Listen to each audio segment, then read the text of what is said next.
domingo pasado hicimos un paréntesis al hablar respecto a la enfermedad y estudiar qué es lo que dice la Biblia al respecto, pero a partir de hoy día vamos a retomar la serie del libro de Ruth. ¿Por qué? Porque todos los libros de la Biblia indican a la obra de Cristo y nos hacen más sabios para entender la salvación que por gracia, por medio de la fe. Por tanto, es un libro que nos anima mucho respecto a la obra de Cristo y también nos enseña a conocer más al Señor y cómo vivir nuestra vida cristiana. Les recuerdo un poco la historia. El libro de Ruth, ya estuvimos estudiando el primer capítulo y vimos ahí un matrimonio que estaba conformado por Elimelech, por Noemí, y ellos deciden migrar de Canaán, de la tierra prometida, del territorio de Israel, y debido a una sequía, debido a dificultades, ellos deciden salir de ahí e ir a Moab, una tierra que en realidad estaba prohibida, pero ellos buscando mejores horizontes, entre comillas, ellos salen y se alejan del tabernáculo de Dios para llegar a esa tierra donde se adoraban otros dioses. ¿Qué pasó una vez que llegaron a Moab? Elimelech murió, Noemí quedó sola con sus 2 hijos y muy luego ellos se casaron con moabitas y después de eso también incluso los hijos fallecieron. Por tanto, al finalizar el primer capítulo tenemos a Noemí muy amargada, muy triste, sufriendo este duelo por las pérdidas que había tenido y con sus 2 nueras, caminando de vuelta hacia su tierra natal, hacia Belén. Para que entendamos un poco lo que vamos a leer hoy día, quiero contextualizarlo y quiero explicarles respecto a la tierra de Moab y el significado que para los israelitas tenía ese territorio de Moab y los moabitas, los habitantes de ahí. Moab quedaba ubicado al oriente del Mar Muerto, al oriente del río Jordán, y era un territorio altamente idólatra. Era un territorio que tenía hartas llanuras, y por eso la Biblia habla de los campos de Moab, pero ellos también, en esa búsqueda de tener fertilidad y de tener victoria en las batallas, adoraban sus propios dioses. Uno de esos dioses que adoraban, el principal, era Quemos. Quemos era un ídolo el término Quemos significa subyugador, uno que traía victoria en las batallas. Ahora, como ustedes saben, cuando uno adora a un ídolo, por mucho que se llame subyugador, en realidad los más subyugados terminamos siendo nosotros mismos y adoramos a aquel ídolo. Y lo mismo pasó con el pueblo Moab. Era un pueblo altamente esclavizado a la idolatría, incluso sacrificaban vidas humanas al dios Quemos. Los moabitas, aparte de toda esa idolatría, tenían mucha inmoralidad sexual. De hecho, el inicio de su misma historia tenía que ver con inmoralidad. Ellos eran descendientes de Lot, el sobrino de Abraham. No sé si ustedes se acuerdan de la historia de Génesis. Y este sobrino de Abraham, al escapar de la destrucción de Sodoma y Gomorra, estaba con sus 2 hijas. Y las 2 hijas quisieron tener descendientes y se acostaron con su padre, que era Lot. Y de ahí surgió Moab. Moab, por tanto, era un hijo de un incesto. Y la inmoralidad sexual se ve presente en la historia de ellos. La vemos, por ejemplo, en Números, cuando Israel estaban llegando a la frontera de Moab. Los moabitas intentan maldecirnos con un brujo, Balaam, y no lo logran maldecir porque estaba la protección del Señor. Por tanto, ellos deciden hacerlos caer en pecado sexual para que estén bajo el juicio de Dios, como lo hemos hablado en otras ocasiones. Y vemos entonces que era un pueblo que estaba con mucha inmoralidad sexual. Aparte de eso, la Escritura, cuando menciona a Moab, también lo menciona como un pueblo orgulloso. Por ejemplo, en este pasaje que leemos de Jeremías 48, dice así: hemos oído la soberbia de Moab, que es muy soberbio, arrogante, orgulloso, altivo y altanero. Y yo creo que queda más que claro que los moabitas se creían superiores, y eso era algo también duramente juzgado por parte del Señor. ¿Por qué les doy todos estos antecedentes?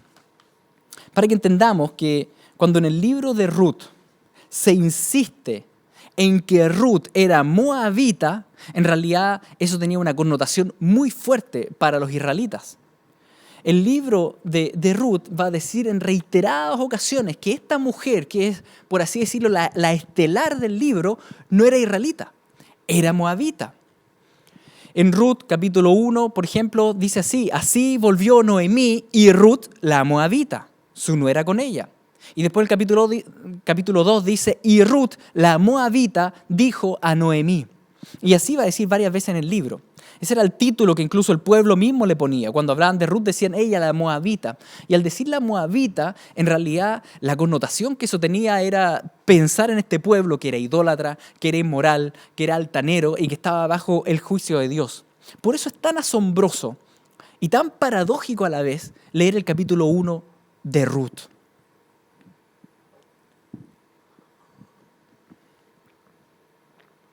Observemos lo siguiente. En el capítulo 1, lo que primero nos salta a la vista es la reacción que tiene esta joven moabita frente a la aflicción que tiene Noemí. Dice así en el capítulo 1: volveos, hijas mías, dice Noemí, e idos, porque yo ya soy vieja para tener marido. ¿Qué mayor amargura tengo yo que vosotras? Pues la mano de Jehová ha salido contra mí. Y ellas alzaron otra vez su voz y lloraron. Y Orfa besó a su suegra, mas Ruth se quedó con ella. Y Noemí dijo: he aquí, tu cuñada se ha vuelto a su pueblo y a sus dioses, vuélvete tú tras ella. Estudiábamos unos domingos atrás que las palabras de Noemí estaban cargadas de una idolatría familiar, donde Noemí consideraba su máximo bien tener en realidad a una familia. Tenía una teología incompleta respecto a quién era Dios. Y a tal punto llegó su amargura con respecto a este Dios que había permitido la muerte de su esposo y sus hijos, que le dice a las moabitas, les dice: ¿saben qué? Ustedes vuelvan a sus dioses. O sea, vuelvan a Quemos, a aquel Dios que es subyugador y al cual le sacrifican seres humanos. Vuelvan a él. Ese es el concepto tergiversado que está teniendo Noemí respecto a quién es Dios, y eso también la tiene altamente amargada, la tiene mal. Noemí no anda bien. De hecho, incluso yo diría que anda pesada. Si ustedes se dan cuenta, ella le dice: mira, ¿cuánto mayor amargura tengo yo que ustedes? Pero si observamos la situación detenidamente, la verdad es que las tres mujeres estaban viudas. Recién habían muerto sus maridos. Y las tres mujeres no tenían hijos. O sea, estaban en igualdad de condiciones en ese sentido. Pero Noemí dice: no, yo sufro más. Yo estoy más amargada. E incluso desprecia el sufrimiento de ellas. Dicho sea de paso, nosotros somos todos iguales que Noemí. Cuando nos alejamos un poco de Dios, enfriamos nuestra relación con el Señor, la verdad es que nos volvemos así, egocéntricos, y empezamos a vivir en torno a mi dolor y lo mal que estoy yo, y dejamos de ver el dolor de los demás. Y pensamos que somos los que más sufrimos. No, es que ellos no me llamaron, es que ellos no me atienden, es que a la iglesia le falta amor, es que nadie sufre como yo, y empezamos con pensamientos que en realidad nos empiezan a atar y a amargar, como Noemí estaba en ese momento, estaba amargada. Si a eso añadimos una serie de crisis grandes, ¿no es cierto?, como las que sufrió Noemí, o las que tal vez estamos sufriendo hoy día, ¿no es cierto?, un tiempo de estallido social, un tiempo de pandemia, y tal vez vengan más olas de más cosas, y viene esa crisis. Si nos pilla en realidad con una relación con Dios enfriados, nos volvemos igual que Noemí, egocéntricos y amargados. Pero no me quiero centrar en realidad en Noemí hoy día, porque llama mucho la atención la reacción de Ruth, y hoy día quiero hablar de Ruth.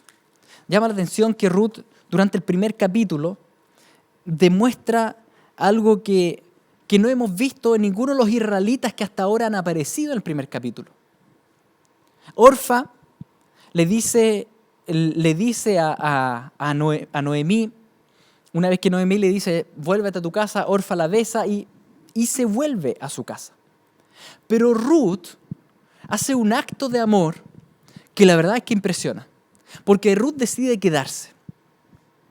A ver, para ponerlo en perspectiva, la caminata de Moab hasta Belén podía durar, dependiendo en realidad, pero podía durar varios días, sobre todo pensando en que Noemí tal vez era más viejita y le costaba tal vez caminar, no sabemos, pero esa caminata le iba a tomar varios días. Supongamos que Ruth solamente acompañaba a Noemí quería dejarla en Belén y después caminaba de vuelta. Ya eso es un gran acto de amor. Imagínense ustedes, si alguien dice, oye, quiero ir en auto a Ecuador, nos vamos a demorar 3, 4 días y uno dice, ya, yo te acompaño, yo dejo todo lo que estoy haciendo, me subo al auto, viajo contigo a Ecuador y después vengo de vuelta. Ya ese acto de entregar 1 semana, 2 semanas a otra persona, ya es un gran acto de amor. Ya es algo que uno dice, oye, la persona realmente es muy amorosa, es muy amable. Pero eso no es todo. La verdad es que ese acto de bondad no se trataba solamente de llevar a Noemí a Belén. Y lo vemos en las siguientes palabras. Capítulo 1, versículo 16. Respondió Ruth, no me ruegues que te deje y me aparte de ti, porque a donde quiera que tú fueres, yo iré. Y donde quiera que tú vivieres, viviré. Tu pueblo será mi pueblo, tu Dios, mi Dios. Donde tú murieres, moriré yo, y ahí seré sepultada. Así me haga Jehová y aún me añada que solo la muerte hará separación entre nosotras dos. A ver, me interesa mucho que entendamos la magnitud del compromiso que está tomando Ruth. Ruth ha juramentado su propia vida para servir a Noemí. Tenemos que pensar, si nos ponemos realmente en los zapatos de Ruth, piensen en esto, Ruth es joven, Ruth tiene casa, Ruth está dejando todo. ¿Para qué? Para acompañar a su suegra, que para peor anda malhumorada, anda egocéntrica, anda amargada, para acompañarla y cuidarla de por vida. Es un acto de amor que la verdad es que trasciende todo lo que tal vez nosotros mismos hemos hecho, o incluso lo que uno lee en toda la historia antigua de la Biblia. Tal vez es un acto de amor tan grande que me atrevo a decir que hasta ese momento en la historia bíblica no se había visto algo así, que alguien realmente muriera, literalmente muriera su vida por servir a otro. Me interesa, como les decía, que entendamos esto. Ruth, la moabita, ha muerto. En ese punto, cuando ella hace ese juramento, Ruth, la moabita, ha muerto. Ahora, tal vez te resulte sospechoso y digas, bueno, es que tal vez Ruth no tenía familia en Moab o vivía una vida miserable y por eso se va con Noemí, pero no es lo que el texto bíblico dice. El texto bíblico, más adelante en el capítulo 2, cuando Boaz habla con Ruth, le dice lo siguiente. Le dice, he sabido todo lo que has hecho con tu suegra después de la muerte de tu marido, y que dejando a tu padre y a tu madre y la tierra donde naciste, has venido a un pueblo que no conociste antes. Jehová recompense tu obra y tu remuneración sea cumplida de parte de Jehová, Dios de Israel, bajo cuyas alas has venido a refugiarte. Vos nos confirma lo siguiente, que Ruth en Moab tenía vida. Ella no era huérfana, ella tenía padres, ella tenía tierra, ella tenía un pueblo, tenía gente, ella tenía una vida.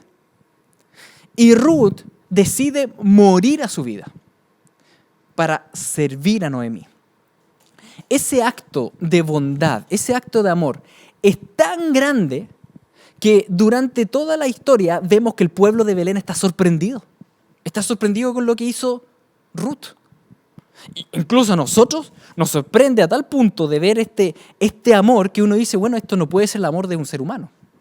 Ese amor que está dispuesto a morir a todos sus sueños, a todos sus deseos por cuidar a otro, eso solamente puede provenir de lo alto. Y aquí es donde viene el giro tan potente en esta historia. ¿Cómo puede ser que una mujer moabita esté mostrando un fruto del Espíritu tan potente?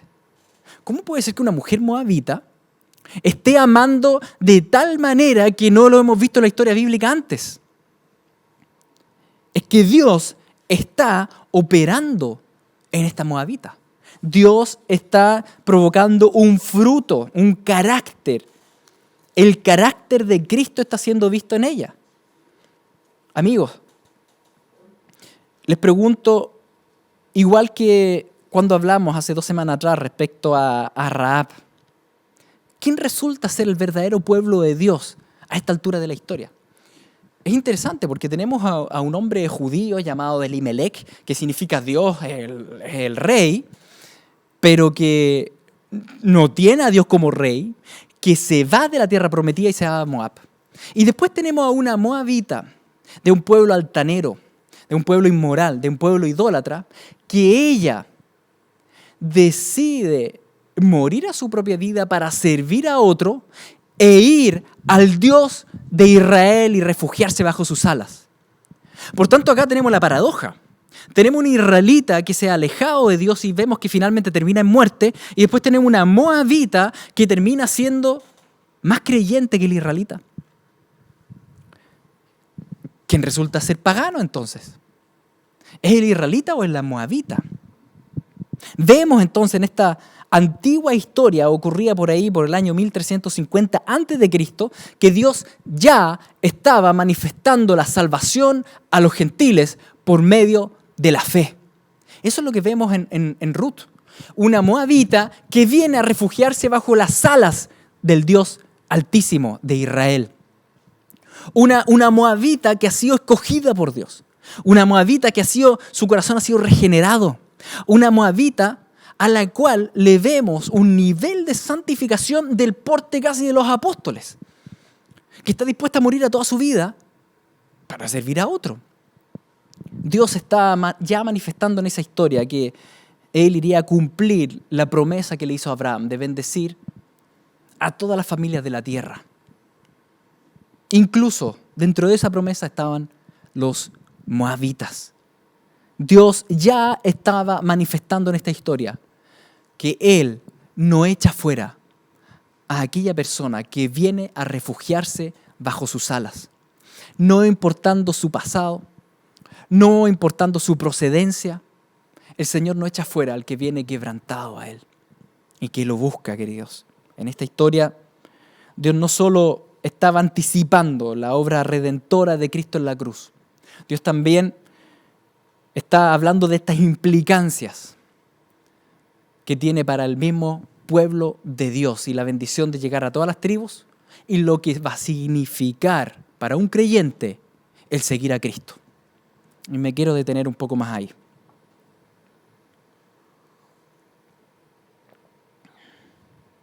Piensa en las implicancias que tuvo para Ruth venir a refugiarse bajo las alas del Dios verdadero. Sigamos leyendo, dice así. Ahora sí, partiendo el capítulo 2 ya desde el versículo 1. Tenía Noemí un pariente de su marido, hombre rico, de la familia de Elimelech, el cual se llamaba Booz. Y Ruth, la moabita, dijo a Noemí: te ruego que me dejes ir al campo y recogeré espigas en pos de aquel a cuyos ojos hallaré gracia. Y ella le respondió: ve, hija mía. Ellos llegan al pueblo y nos damos cuenta que Noemí, la verdad que parece que no estaba en condiciones de trabajar. Y es Ruth la que asume el cuidado de su suegra. Ella va con la idea de ir a Belén para sostener y sustentar a Noemí. Por tanto, ella va a salir a trabajar duro. Era justo la época de la cosecha, de la cebada, y la cebada, la verdad es que se ve como el trigo, solo que tiene unos pelitos que salen. ¿Ya? Esa es la cebada, que tiene unas aristas que salen ahí de las espigas. Y lo que significaba espigar era, les voy a mostrar una imagen, era que estaban los cosechadores, ¿no es cierto? Y estos cosechadores estaban cortando con sus guadañas todas las espigas y las recogían. Pero siempre quedaba un sobrante que no se recogía. Y ese sobrante fue Ruth, ¿no es cierto? Y llegaban también una que otra persona y empezaban a recoger esas sobras. Espiga por espiga, grano por grano. Ese era un trabajo duro, era un trabajo difícil. Espigar era ir a los campos ya cosechados para recoger una a una las espigas sobrantes que iban dejando los cosechadores. Ahora bien, debemos decir al respecto que la ley de Moisés, el Señor en su inmenso amor, había puesto el siguiente mandato en la ley de Moisés, y esto sale escrito en Levíticos, capítulo 19, versículos 9 y 10. Dios había puesto que los segadores no se esforzaran tanto en cortar y limpiar todo, sino que dejaran restos en distintos lugares, en las esquinas del campo, o mientras iban recogiendo, que recogieran, pero no recogieran todo. ¿Para qué?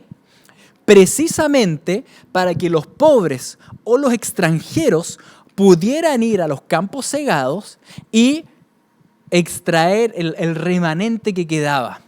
Espigar se llamaba eso, sacar espiga por espiga. Y esto es muy bonito de parte del Señor. Es muy bonito, ¿por qué? Porque el Señor puso en su ley la importancia de cuidar a los menesterosos, a los necesitados, a los pobres, de ser dadivosos. Pero fíjense en este detalle. El Señor no puso en su ley, regálenle el grano. El Señor dijo, no recojan todo. Y ahí hay un tema también importante a considerar al momento de ser dadivosos, queridos. El principio es bien interesante, porque Dios estaba enseñando por un lado la dadivosidad y la consideración de los pobres, pero por otro lado estaba diciendo que esa dadivosidad no era buena, que siempre fuera gratis. No era bueno que siempre fuera gratis. El pobre hay que ayudarlo, pero no solo regalándole cosas, sino que también dándole trabajo, porque el trabajo dignifica. Si uno solo da y regala, con eso no lo sacas de la pobreza. Básicamente eso está diciendo la ley. Porque para salir de eso va a tener que aprender a esforzarse también. Por tanto, Él dictaminó a su pueblo a darle la oportunidad al pobre y al extranjero de esforzarse para salir adelante. Por tanto, esta ley es muy completa, es muy linda, porque Dios da la orden no la orden de regalarle grano, sino que de dejar los campos no completamente cosechados para que así los pobres tengan la oportunidad de trabajar y de surgir. Y eso mismo, nosotros ese modelo tenemos que rescatarlo en nuestra dadivosidad. Es bueno regalar cosas a las personas, pero incluso mejor, de acuerdo a la ley de Dios, es darle trabajo. Es permitir que ellos mismos surjan por medio de su esfuerzo. Ahora viene la época de los jueces. Recuerden que cada cual hacía lo que bien le parecía. Y es difícil pensar que en muchos campos se hiciera eso. Pero vemos que en el campo de Booz sí se hacía. Porque ya desde ese punto vemos que Booz era un hombre temeroso de Dios. Él consideraba la ley de Dios. Incluso será él el que diga después a sus siervos, ¿saben qué? Déjenla espigar y tírele incluso varias espigas. Probablemente incluso uno podría pensar de esto, de que lo que le había traído tal vez a ese campo precisamente era el hecho de que dejaban espigas. La bondad de Booz, el cumplir la ley de parte de Booz, le trajo a Ruth tal vez a su propio campo. Todo esto lo explico para que entendamos que decidir morir a Moab para ir al Dios de Israel y servir a Noemí no era simplemente una decisión emocional. No era algo así como, suegrita, yo te amo y te voy a acompañar. No, esto era una decisión fría y dura, porque significaba morir a toda su vida para ir realmente a trabajar duro. Hora tras hora, inclinado en el campo, recogiendo realmente espiga tras espiga para sobrevivir todos los días, bajo el duro sol del Medio Oriente. Lo que Ruth estaba haciendo, lo que vemos en Ruth, no es simplemente un acto emocional de amor. Vemos una virtud piadosa que es valiente y esforzada en Ruth. Ella va a Israel para literalmente romperse la espalda para darle comida a Noemí. Queridos, vemos a esta mujer y vemos en Ruth un carácter forjado de Cristo mismo. Y insisto en esto, la historia es tremendamente paradójica para el pueblo de Israel, porque resulta que los moabitas eran los paganos. Y sin embargo tenemos a esta moabita que ha sido santificada por el Espíritu Santo de Dios. Versículo 3, fue pues, y llegando, espigó en el campo en pos de los segadores, y aconteció que aquella parte del campo era de Booz, el cual era de la familia de Elimelech. Y he aquí que Booz vino de Belén y dijo a los segadores, Jehová sea con vosotros. Y ellos respondieron, Jehová te bendiga. Y Booz dijo a sus criados, al mayordomo de los segadores, ¿de quién es esta joven? Y el criado mayordomo de los segadores respondió y dijo, es la joven moabita que volvió con Noemí de los campos de Moab y ha dicho, te ruego que me dejes recoger y juntar tras los segadores entre las gavillas. Entró pues y está desde por la mañana hasta ahora sin descansar ni aún por un momento. Fíjense ahora en el testimonio de esta moabita. El criado, como todos en Belén, la llaman la moabita. Pero la verdad es que él está impresionado. Será pagana, pero mira cuánto trabaja, le dice a Booz. Pero es que ha trabajado todo el día, se pasó. Es un testimonio impecable que está teniendo, un testimonio que conmueve a Booz. En ese momento conmueve a Booz. A pesar de ser un hijo y un nieto de príncipes de Judá, como lo hemos estudiado en predicaciones anteriores, Booz era descendiente, ¿no es cierto?, de príncipes de Judá como su padre Salmón. Y Booz dice, ¿sabes qué? Se conmueve, se acerca y se pone a hablar con la extranjera, cosa que era muy raro.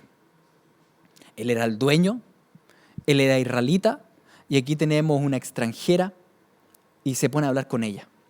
Entonces Booz dijo a Ruth, oye, hija mía, no vayas a espigar a otro campo, ni pases de aquí, y aquí estarás junto a mis criadas.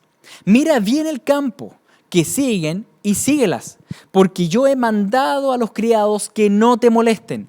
Y cuando tengas sed, ve a las vasijas y bebe del agua que sacan los criados. Difícilmente un príncipe de Judá iría a decirle estas palabras y tratar con tanto amor a una moabita. Sin embargo, Booz lo hace probablemente por varios motivos. Primero, es un hombre temeroso de Dios. Y lo vemos desde un comienzo en la historia. Segundo lugar, recuerden que su mamá también había sido extranjera. Y probablemente eso influyó en que él no la despreciara inmediatamente. En tercer lugar, Ruth tenía realmente un testimonio asombroso. Era esforzada, había dado su propia vida. Y Booz la trata paternalmente, le dice, hija mía, la protege, le da agua. En toda esta historia, queridos, vemos la figura de Jesucristo y de la iglesia reflejada en las personas de Booz y de Ruth. En toda esta historia vamos viendo la obra de Cristo y también las implicancias para la iglesia provenientes de las etnias del mundo que vienen a estar con el príncipe de Judá, con Jesucristo. Como les decía antes, en esta historia Dios no solo estaba anticipando la obra redentora de Cristo, sino que también las implicancias que esa salvación tendría para los gentiles y para todos los que siguieran a Cristo, judío o no judío. ¿Qué implicancias tuvo para Ruth venir a refugiarse bajo las alas del Dios Altísimo? ¿Qué implicancias tuvo? La misma que para los discípulos de Cristo tiene el seguir a Jesucristo. Son las mismas implicancias. Por un lado, implica muerte. Por otro lado, implica una nueva vida. Una nueva vida. De cierto os digo, dijo Jesucristo en este texto de Juan 12, que si el grano de trigo no cae en la tierra y muere, queda solo. Pero si muere, lleva mucho fruto. El que ama su vida, la perderá. El que aborrece su vida en este mundo, para vida eterna la guardará. Si alguno me sirve, sígame. Y donde yo estuviere, allí también estará mi servidor. Si alguno me sirviere, mi Padre le honrará. Queridos, Este texto tiene mucho que ver con los tiempos que estamos viviendo. Mucho que ver. El que está dispuesto a morir a su propia vida acá, siguiendo a Cristo, amando al prójimo, viviendo y cumpliendo los preceptos del Señor, llenos del Señor. El que está dispuesto a morir en esta vida, la preserva en realidad para vida eterna. Una persona que quiere refugiarse bajo las alas del Dios Altísimo debe renunciar y morir a los campos de Moab, como lo hizo Ruth. Para que haya una Ruth israelita, primero tuvo que morir la Ruth moabita. Ruth no podía estar en Moab y en Israel, ni podía cosechar las bendiciones de la tierra prometida si permanecía en los campos de Moab. Difícilmente en Moab hubiese obtenido todo lo que obtuvo. Sabemos que en Israel ella obtuvo más de lo que jamás pudo haber soñado. Pero primero ella tuvo que morir. Y si voy por un rato a Israel y después vuelvo a Moab de vez en cuando, el que ama su vida, el que ama a Moab, la perderá, dice la Escritura. El que muere a su antigua vida y renuncia a Moab, a su tierra, a su parentela, a sus sueños, a todo, por Jesucristo, ese tendrá vida. Si el grano de trigo o el grano de cebada en esta historia no cae y muere, no da fruto. Y ese hecho concreto, real, es una gran parábola de lo que es la vida cristiana. Cuando el grano de trigo muere, cuando nosotros morimos a nuestros deseos, a nuestras pasiones, a lo que yo quiero para hacer lo que Dios quiere, ahí hay vida. Yo quiero arrancar, yo me quiero de alguna forma proteger y esconder, yo quiero, pero Señor, hágase tu voluntad. Yo voy a ser consciente de toda la situación, por ejemplo ahora en la pandemia, y Señor, yo voy a actuar con amor al prójimo y me voy ¿cómo se dice? Me trabé, pero me voy a quedar en la casa. Me voy a quedar en la casa, entonces, para no contagiar a nadie.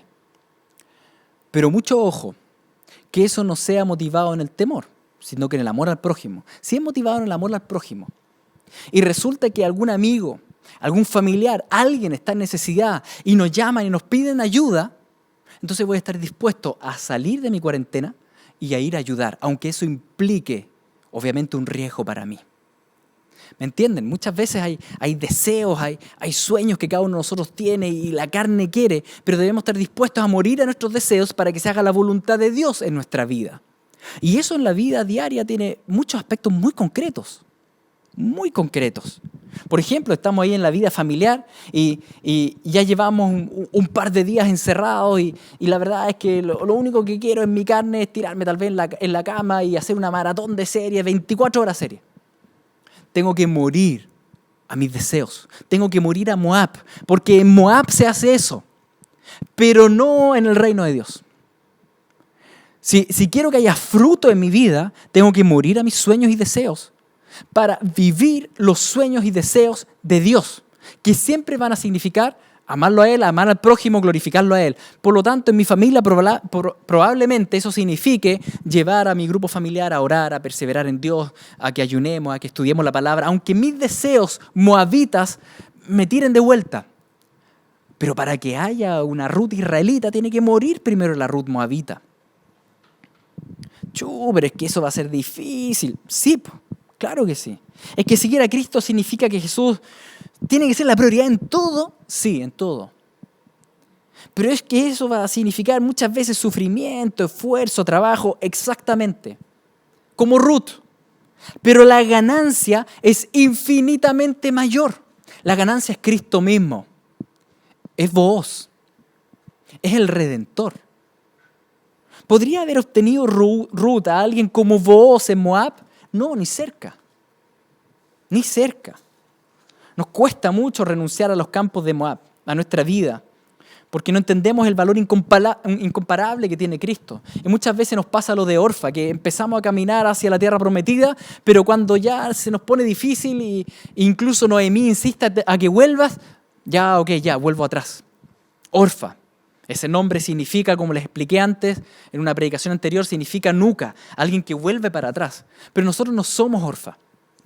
Nosotros estamos llamados a ser como Ruth, tener el carácter de Cristo.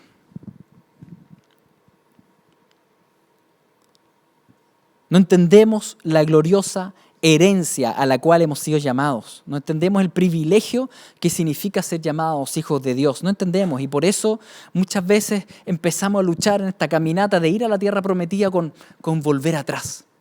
Pero no vuelvas atrás. En este tiempo no vuelvas atrás. Sigue adelante, sigue caminando, sigue buscando al Señor, sigue perseverando en su palabra. Jesús nos dice hoy día, amada novia, créeme, ten fe. No temas a la enfermedad, no temas a la muerte y entiende que en la casa de mi Padre muchas moradas hay. Y si se los digo, dijo Jesús, es porque es verdad. ¿Le creemos a Jesús? Si le creemos a Jesús, vamos a estar dispuestos a salir de nuestra zona de comodidad cuando el Señor nos demande eso. Puede ser que no nos demande eso y puede ser que la verdad es que pasemos toda la cuarentena ahí en la casa tranquilo, o puede ser que realmente entremos en un momento de mucha aflicción donde personas van a necesitar ayuda y vamos a necesitar salir de nuestra zona de comodidad para ir a servir a Noemí y estar dispuestos a morir a nuestra vida. Queridos, tal vez esa zona de comodidad nos parece la zona más segura, pero no lo es. La zona más segura para tu vida es estar a la sombra de las alas del Dios Altísimo. Es lo que hizo Ruth, que nos parece humanamente una locura, porque es dejar la tierra de Moab para ir ¿a qué? ¿A una vida de esclavitud, de servicio? No, lo que ella hizo fue lo más seguro que se puede hacer en la vida. Ir a refugiarse a la sombra de las alas del Dios Altísimo. Bajo las alas de Dios estamos seguros, lo que implicará muchas veces incomodidades terrenales, como las que vivió Ruth, una mujer esforzada. Implicará cuidar enfermos, compartir lo que tengo, también con los necesitados. Implicará esfuerzo, implicará un camino angosto y sinuoso, pero que lleva vida, porque ancho el camino que lleva a perdición, pero angosto el camino que lleva a la vida. Ese camino se llama Cristo, y ser discípulos de Él y seguirlo a Él.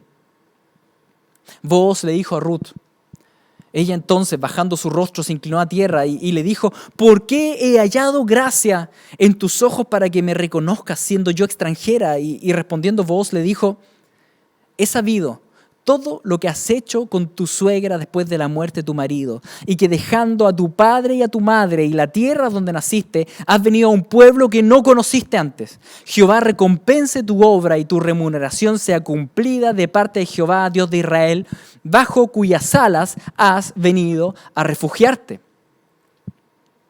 Y la pregunta hoy día es, ¿en qué nos estamos refugiando en estos tiempos que para muchos son de angustia y de temor? ¿En qué te estás refugiando? Tal vez tu refugio estos días ha sido Internet. ¿Y qué pasaría? ¿Qué pasaría si Dios nos corta Internet? ¿Te desesperarías? Internet no puede ser mi refugio. Cristo debe ser mi refugio. Por eso es tan necesario que esté orando, que esté estudiando la palabra, que esté todos los días perseverando en Él. De esa manera, si me cortan Internet o no, yo estoy bien igual. O tal vez no ha sido Internet, tal vez nuestro refugio incluso ha sido la familia, que es algo súper bueno. Pero ¿qué pasaría si el Señor quita a la familia de en medio? ¿Significa que nos desarmamos como Noemí? No debiera ser. Por mucho que hay duelo y sufrimiento, la verdad es que nuestro refugio, nuestro sostén debe ser el Dios Altísimo. ¿Bajo quién nos hemos refugiado en este tiempo, queridos? Ruth había dejado todo para ir a la tierra prometida, a refugiarse bajo las alas del Dios Altísimo. Y vos, como representante de Cristo, Él la acoge. Ella había dejado todo, a padre y a madre, y así mismo Jesucristo nos acoge. Él nos acoge. Y Él dijo lo siguiente en Mateo 19, cualquiera que haya dejado casas o hermanos o hermanas, o padre, o madre, o mujer, o hijos, o tierras por mi nombre, recibirá 100 veces más y heredará la vida eterna. Una de las cosas que aprendemos en esta historia, queridos, es que todo lo que dejamos por Cristo, en realidad, no lo perdemos. Muchas veces tenemos este temor. Me complica perder para seguir a Cristo. Me complica perder amigos, posición, reputación, comodidad. Me complica perder familia, oportunidades terrenales. Pero escúchenme bien, nadie que siga a Cristo va a salir perdiendo. Eso dijo Jesús, no vas a salir perdiendo. Tú vas a tener 100 veces más aquí en la vida eterna. Tal vez vas a sufrir, sí. Tal vez va a ser difícil dejar atrás Moab y los campos de Moab, sí. Morirás a Moab y habrá un sufrimiento y un trabajo, pero recibirás 100 veces más, dice Cristo. Porque nadie que sigue a Cristo sale perdiendo. Hay ganancia en Él. Y la mayor ganancia de todas es Cristo mismo. Es vos. Una moabita que llega y conoce a un príncipe de Judá. Para que surja Ruth, la israelita, debe morir Ruth, la moabita. Créele al Señor y deja Moab. Dejemos de ser cómodos o flojos. Este tiempo yo creo que nos va a tentar mucho el ocio. El gastar tiempo simplemente en redes sociales, no viendo nada, o noticias, o películas, y no nos desgastemos realmente, no gastemos el valioso tiempo que el Señor nos está dando. No lo gastemos en simplemente inutilidades. Debemos morir a esa comodidad y la flojera. Creámosle a Jesucristo y vengamos a refugiarnos bajo sus alas. ¿Cuándo? Todos los días. Hagámonos rutinas todos los días de oración, de lectura de la palabra, de culto familiar. Rutinas de ayuno. Ayunemos todos los días. Tal vez elimine alguna comida. O esté practicando realmente y fortaleciéndose todos los días espiritualmente. Esforcémonos y seamos valientes como Ruth. Porque nuestro Señor Jesucristo viene pronto por la iglesia. Y si viene pronto por la iglesia, Él está preparando una novia sin mancha, con un carácter santificado como el que estamos viendo en Ruth. Querida iglesia, fíjense lo que sucedió en la vida de Ruth. Ella le dijo: Señor mío, halle yo gracia delante de tus ojos porque me has consolado, porque has hablado al corazón de tu sierva, aunque no soy ni como una de tus criadas. Y Booz le dijo a la hora de comer: ven aquí y come del pan y moja tu bocado en el vinagre. Y ella se sentó junto a los segadores y él le dio del potaje y comió hasta que se sació y le sobró. Ruth llega humillada ante el Señor del campo. Y ella dice: no soy ni digna ni siquiera llego al nivel de tus siervos. Al que se humilla, Dios lo exalta. Y al que se enaltece, Dios lo bota. Acá vemos a Ruth humilde, humillada ante Booz. ¿Y qué es lo que hace Booz? Lo que hace es impresionante. Booz convida a la extranjera a que se siente a su mesa. Y no conformándose con eso, él va y le sirve. Queridos, cuando Ruth murió a Moab, ella no tenía idea lo que le esperaba. Pero tú y yo sí sabemos lo que nos espera. El Señor nos ha dicho: muere a Moab. Y no nos dejó simplemente en ascuas, como que si no supiéramos qué es lo que viene. Él dijo: si tú mueres, tú vas a tener vida eterna. Ruth no tenía idea de lo que venía. Ella no sabía, pero tú y yo sí sabemos porque Cristo nos dijo. Y nos dijo lo siguiente: estén ceñidos vuestros lomos. Es decir, los lomos, en la espalda ellos usaban túnica, es colocarse un cinturón, es ponerse ropa de trabajo. Estén ceñidos los lomos, estén con ropa de trabajo. Y vuestras lámparas encendidas. Es decir, despiertos, no durmiendo, con lámparas. Y vosotros sed semejantes a hombres que aguardan a que su Señor regrese de las bodas, para que cuando llegue y llame, le abran enseguida. Ustedes estén con ropa de trabajo, estén con la lámpara llena de aceite, estén aprovechando este tiempo en buscar del Señor, en llenarse. ¿Para qué? Esperando la venida del Señor. Y fíjense el paralelismo precioso que viene ahora entre este texto y lo que hizo Booz con Ruth. Bienaventurados aquellos siervos a los cuales su Señor, cuando venga, halle velando. De cierto digo que se ceñirá y hará que se sienten a la mesa y vendrá y les servirá. Queridos, el Señor nos está llamando en este tiempo y nos está llamando a ceñirnos la ropa, es decir, a ponernos ropa de trabajo, no al ocio, ropa de trabajo, de servicio. Nos está llamando a velar, no a dormir, a velar. Los tiempos apremian. Y el Señor dice, bienaventurado a aquel que yo encuentre despierto cuando venga y me abra enseguida. Porque les aseguro, y esto te lo dice Cristo a ti, te aseguro que te voy a convidar a mi mesa y yo mismo, dice Jesús, me voy a vestir de mayordomo, me voy a poner ropa de trabajo y yo mismo te voy a dar comida, dice Cristo. Amigos, ¿puede haber una promesa más grande que esa? Tal vez te encuentras como Orfa luchando con volver a Moab. Renuncia a Moab. Renuncia a tu vida, queridos. Esta vida, si tú, el que busque preservar su vida la perderá. Pero el que esté dispuesto a dejar su propia vida por seguir a Cristo, la ganará.